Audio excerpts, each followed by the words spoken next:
All right, well, welcome to TMC Connect. I'm Tony Bramley. I'm the Director of Business Development here at the Mortgage Collaborative. Thanks so much for stopping by today. We've got a great session for you from our partners at Curinos. We are going to be talking today about purchase loan growth by market. Know your opportunity. Alex Jacobson and John Sayre are going to be talking us through this session. So, hey, Alex. Hey, John. How are y'all today? I'm good. How are you doing, Tony? All good. Thank you. Excellent. Awesome. Well, just a little bit, it's kind of some ground rules before we get started. This is a webinar, so everybody in the audience, you guys are on mute, but we do want it to be engaging. So please drop your questions into the chat or the Q&A, and Alex and John will be taking those as they go through the slides. And then tomorrow there'll be a follow-up email that comes out. It'll have a link to the video for this session, as well as Alex is going to be sharing the deck that she's going to be talking about. So we really do appreciate you guys being here. And without further ado, Alex, I will turn it over to you. Yeah, thank you, Tony. So yeah, we'll start with some quick introductions on our side. As said, my name is Alex Jacobson. I'm a senior market analyst over here at Curinos.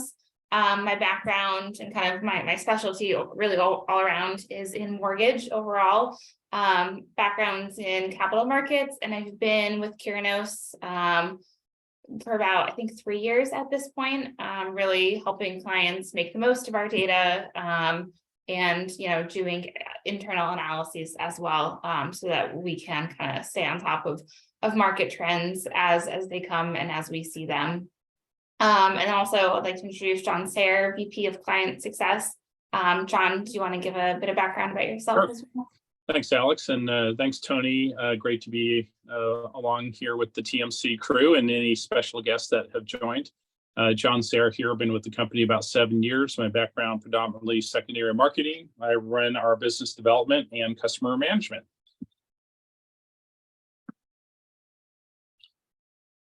I should mention I'm not on video today. Sorry about that. I am wearing the jacket for the occasion, so you could just imagine, but can't do video today. So happy to join nonetheless. And for those that don't know Curinos, want to give you just a 10-second background. Some may know the Informa brand, the Icon brand, the Novantis brand. All three of those brands brought together under the Curinos brand and name. And we just hit our 2-year anniversary under the Curinos name. So we're thrilled about that. What do we do and why should you care? Pricing data every day, getting data across all banking products. We're going to focus on mortgage here today. That's to help the lenders understand their price position. How are you positioned in the market? And then our comparative analytics, which you'll see a whole bunch of here in a bit, which helps lenders understand their performance. And then optimization. So how do you optimize price across your products and markets? We do deal with hundreds of financial institutions across the country. 42 of the top 50 mortgage lenders are clients. We've been doing this for decades, and count many of you here on the call as clients, so we appreciate that greatly. What people might not know is the scope of some of the things we do. We won't get into all this, but one of the big hot topics lately, obviously, has been deposits. So we're actually doing everything across the bank and credit union balance sheets, which would include lending and deposits. And then we will focus here on our pricing data for mortgage and also our origination data for mortgage. Cool. So we'll start to kind of get kicked off into the meat of the slides today. So we just wanted to start off by basically level setting kind of the current market landscape. I think a lot of what we go over today can be summarized, by that there is a silver lining. I think we constantly hear about a lot of the challenges the market faces. But today we'll kind of go through a handful of those bright spots and kind of, like the title says, the areas of opportunity overall. So obviously one of the big challenges that, faces borrowers in the market, and obviously therefore, faces originators in the market is affordability. So grabbed this visual, not from our data, but just to illustrate how much affordability has become a challenge in recent years. I want to say, it's been deteriorating since 2019, and currently is at levels circa 2007. You can see kind of at the right hand side of the visual that there has been a little bit of relief in the last couple months, couple quarters, but it's still at extremely kind of critical levels in terms of that scale of affordability. Now, a couple things impacting, affordability overall. I think the two biggest that we'll focus on today being the price changes, so the actual price of the inventory in the market, and then also, more recently, I guess last year recently, interest rate changes as well. And the two of those combined, you can kind of see between on the right hand side of that chart, the red and the blue combined, that really surmounts to the majority of the affordability challenges that borrowers are seeing in the market. It's interesting, as rates were so low in years prior, that started to really run up the prices we saw in the market, just because obviously supply is still limited and continues to be so. But as rates started to increase, prices remained high, and that really, like I said, has been a compounding issue in the market that we've seen so far. And then the last kind of piece of bad news, I think, before we start to get into some of those areas of opportunity overall, at the start of the year, I think there was a pretty unilateral negative outlook, for the year ahead. So you can see that the vast majority of these surveyed here, so kind of surveyed as of January, so as of when rates were still at pretty high peaks. It was like I said, nearly unilateral negative outlook in the market, with the train of thought that home prices were going to decrease over the course of the year, anywhere from the scale of down 21%, down 10 kind of seems to be in the middle. And then there are a handful of optimistically charged guesses for or predictions for 2023. Sorry, go ahead, John. It is a bit amusing that the realtor groups think that prices will increase. I don't think they ever think they won't, right? But let's hope they're right. Everyone hopes for the best for their own business. So now we'll start to kind of trend into the data that Curinos collects. So just kind of as again, kind of just touching on what we collect briefly. So we're going to be focusing today on pretty much our originations data as a whole. So we source data on a weekly basis, both, I guess all between apps, locks, and funds. So although it's not day-to-day real time, I mean, it's week-to-week real time, which I think in an ever-changing market like this is extremely valuable. So the data you're seeing here is updated as of, I think as of this past Sunday. So it's really as real time, I think that it gets overall, compared to various other indexes in the market.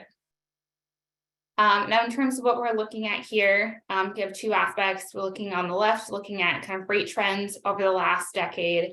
And you can see, for the majority of this period, they were hovering really between 3.5%, 4%, maybe 4.5%.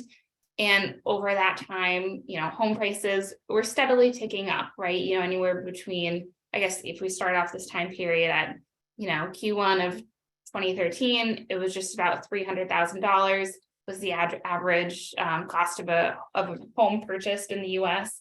Fast forward to, I think that's Q1 I have called out of 2019, when rates were still kind of at that normal, between that normal threshold. Home prices had crept up to 380,000. But then really, as we started to see rates plummet throughout 2019, 2020, And, kind of a little bit into 2021, home prices ran up, to at a much faster rate than they had in years prior.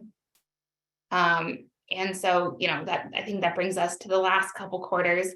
Although we did see some purchase price relief or some purchase price drop throughout last year, and I think a lot of that can be attributed to just the, maybe like a tipping point in how high rates got, that started to kind of bleed into the purchase prices of the market. We have started to see some recovery in the last two or so quarters. So, Q1 of this year and then into, Q2, to date, we've seen home purchase prices creep all the way up to 526,000. That's on average. And so, like John said, we capture, I think, 55% of the market overall. So, that's between across all products, conforming, non-conforming, Govy. And, I think speaks volumes to the state of the market overall. Now getting into, I think, some of the additional bright spots that we'll be touching on today. So this map is comparing, 2023 year to date versus the full year 2022, and is looking at how we've seen purchase price change across the country. I think it's pretty interesting. There does seem to be quite the divide throughout the middle of the country, where we've seen home purchase prices start to decrease versus start to increase. And again, this is between all products. And so I think this does start to kind of bring out some of the trends in markets overall. I think particularly that Southeast has seen a lot of material home price growth in the last couple months compared to last year as a whole. And I would just share here again what Alex mentioned, that this data is real-time data. It's not like a Case-Shiller index, which is backwards looking. We're actually looking at applications, rate locks, and funded loan information in almost real time. And again, this is sourced directly from mortgage lenders representing over half the market. So what you're seeing here is a proprietary data set that really won't catch up. The standard market measurements won't catch up to this data for months yet. Yeah, thank you for that clarification. Now, if we start to bring start to break up that visual that we're looking at, again, aggregated by all products, by product, we can definitely start to see even more exaggerated delineations in where there has been purchase price growth. I think the thing to take away from this, government loans basically unilaterally across the country, I mean, with the exception of, it looks like 3 or so states, saw home price growth, throughout the year. And if you look at that compared to conforming, yes, the majority of conforming, I think, saw that purchase price growth as well. But what this tells me is that, there has been kind of a new flock of borrowers coming into government loans to solve for a lot of those affordability challenges. Because, in theory, since the loan limits are the same between Govy and conforming, you would think that they more or less grow at the same rate. But, I think that these maps, are kind of contrasting these maps, tell the story that, we do see a lot more, more higher loan amounts, not high per se, but higher loan amounts trickling into that Govy space, again, to solve a lot of those affordability issues that borrowers are surmounted with. And so that leads us into kind of one of the overarching opportunities that we see within the market, and that really is government lending as a whole. So benefits to the borrower, allows for smaller down payments, and again, kind of all this is based off of the data that we aggregate. And so it is, I think 2023 year to date, so very real time. We've seen the average LTV of government loans at 96 compared to 81 for conforming. Obviously Govy allows for lower credit scores, so that again expands the ability, or kind of the affordability to more borrowers overall. So kind of more room, more population, available to grow in Govy lending. We see higher resulting DTIs in Govy as well. I think I just saw the headline this afternoon that that conforming did away, or the FHFA did away with the proposed DTI, LLPAs. But I still think this speaks to just the deviation and the lending habits between the two programs. Another thing that we'll touch on quite a bit, or in a bit, is that Govy lending is extremely first-time homebuyer friendly. So first-time homebuyers are 50% more likely to select a Govy loan than a non-government based loan. And then, even DTI changes aside, the recent conforming LLPA changes actually had a negative pricing impact on 44% of purchase-oriented borrowers. So kind of overwhelmingly, just kind of made the product, slightly less affordable, and then kind of again making Govy a place to turn for a source of affordability in the market.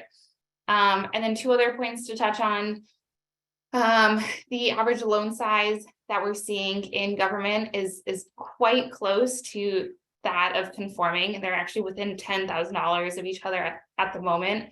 And kind of just as an interesting aside, we're seeing that the loan amount of refi production for government loans is actually higher than that for the conforming counterpart. Now that doesn't control for FICO, LTV, any of that, but kind of just as a baseline, I think that it really speaks to a lot of borrowers again turning to government loans to solve a lot of the affordability solutions. And then lastly, that the recently reduced MI has equated to a savings of about, just under $1,000 a year for borrowers, which is not an unsubstantial amount. Again, kind of to face a lot of those affordability concerns that we're seeing in the market. Hey, Alex, there's a question for Alex or John. Do you think that there is a correlation of government business paying higher yields to lenders than conventional, leading to the increased lending in those categories? Yeah, actually, the next slide that we have gets into what we're seeing from a rate perspective, and we'll hit that. And then in terms of margins, I think that could be part of the question as well, and I could address that as well. On the left side here, Tony, as you can see, the conforming average locked rate. Again, we have hundreds of thousands of transactions that we're tracking here. I think about $2 trillion in 2021 as a high water mark. But the conforming 30-year fixed there in black, FHA 30-year fixed in bright blue, VA 30-year fixed in light blue, if you will, aqua. Conforming and FHA tracking pretty closely together until you get to the Q3 2022 when you start to see some divergence. And then VA consistently a lower rate for obvious reasons. The right side actually shows the spread. So I'll just focus on that bright blue line where below the line, that 0% where they would have been equal, which they were for a handful of years. You now see government loans about 30 basis points at the end of the day through conventional rates. A number of factors that play into all that, loan level price adjustments and the MIP and all the rest of it. But we are seeing a greater execution towards Govy. Traditionally, lenders, to the question there, have made a little more margin in the government space, but it is a riskier area to lend in, right? Holding that servicing and some of the issues around that. But we have seen a substantial improvement in the government execution relative to conventional here.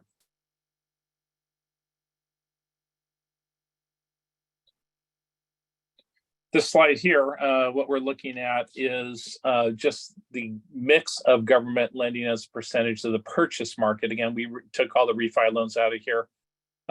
18 to 21% the latest year over year view, but that is accelerating. So Alex is going to get into some of the details around that acceleration at a state level, which I think will be really interesting.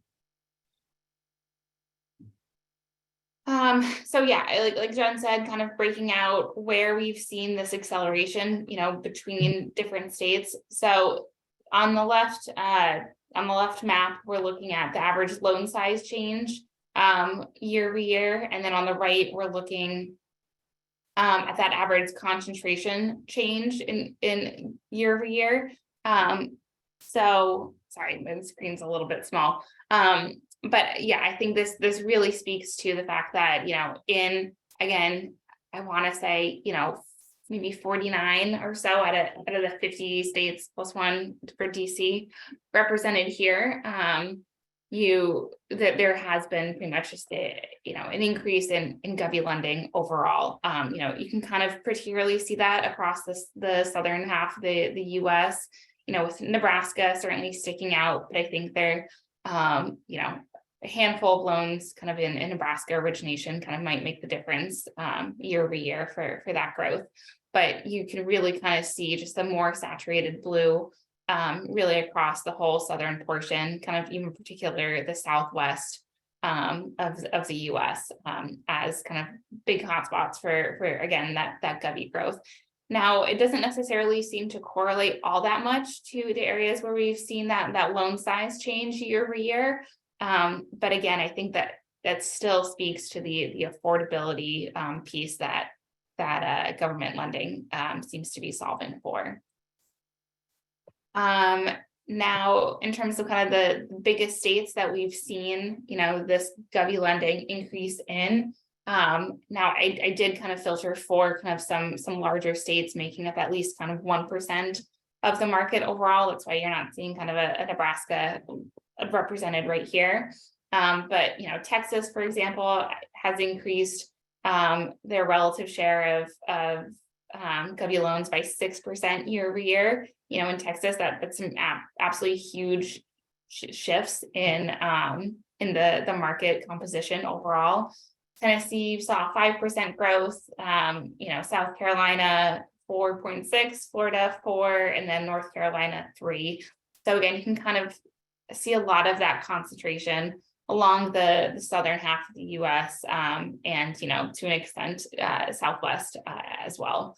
And then I did just touch on some of the states where we actually saw govy lending decline as a percent of total production. Even those declines, are, and actually there's only, out of the top 5 states, there's only, one state that, or 1 out of the 5 actually still even increased in govy production lending. But even those kind of that actually declined their percentage, it's quite minimal, like less than 1% for Michigan, which had the largest drop that we saw. So, even in, the dark spots, even in the cloudy areas, it's, I still think some sun is peeking through in the market overall. So kind of tying back to one of the portions I touched on kind of in that benefits of govy lending, to full encompass the lending overall, is first-time home buyers as a percent of the market.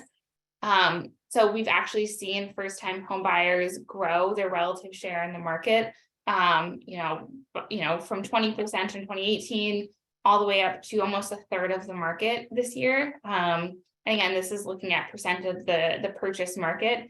And so it's pretty much seen a consistent growth with maybe a little bit of a drop in 2020, 2021.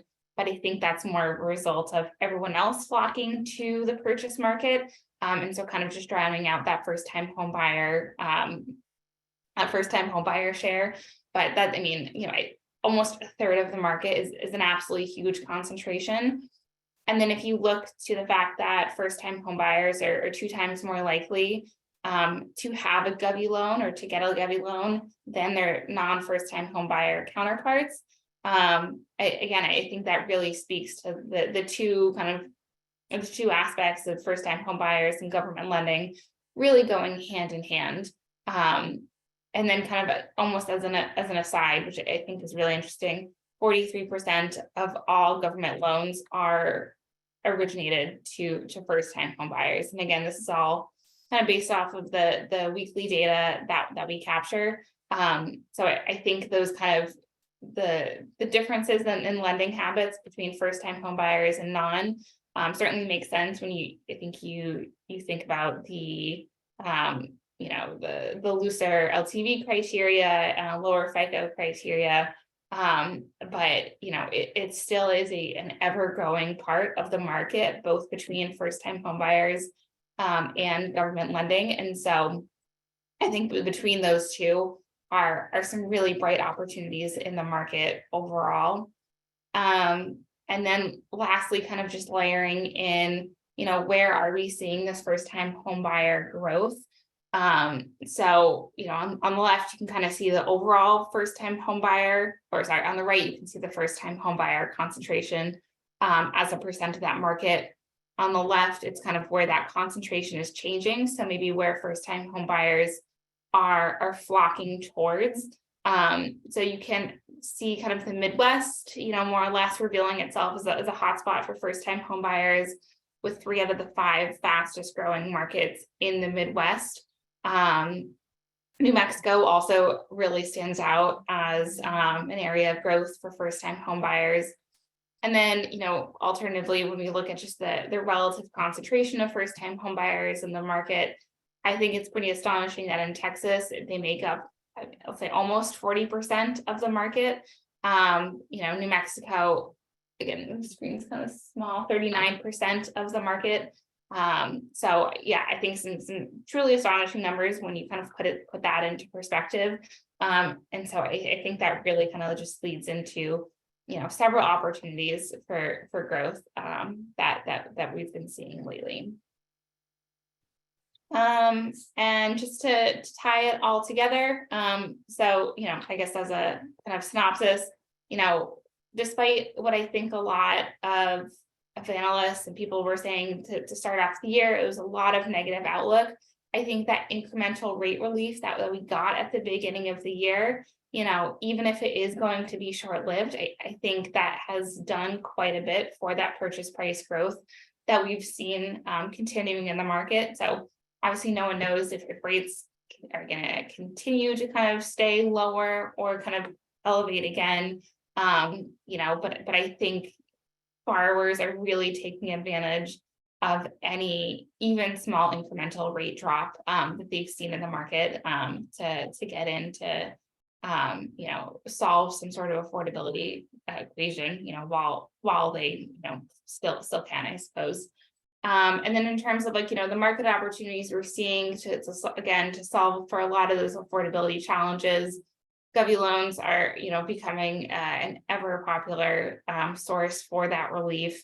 And again, compounding on that, first-time home buyers, their share in the market is growing overall, again, particularly in Govy lending. So I think between those two items and kind of between the different geography breakouts that we've seen, hopefully, you have your gears are turning for different areas of opportunity, to grow your own business in these markets. And, certainly don't feel afraid to reach out to John or myself. If you have any follow-up questions, if you want to learn more, have questions about anything you saw today. And as Tony said, we'll be sending the deck your way after to review. Again, feel free to reach out with any follow-up questions that come of that. That's all I have for today. Thank you everyone for hopping on. Thanks everyone for your time. Thank you, Alex. Thank you, John. Thanks for all the information. And it's just amazing, just the visual supply and demand from one of those slides where, the supply was low, but the demand was high, and the numbers, the value for those properties just went up exponentially. It's just so visual to be able to see that on your graph. So thank you so much for the information and for sharing this.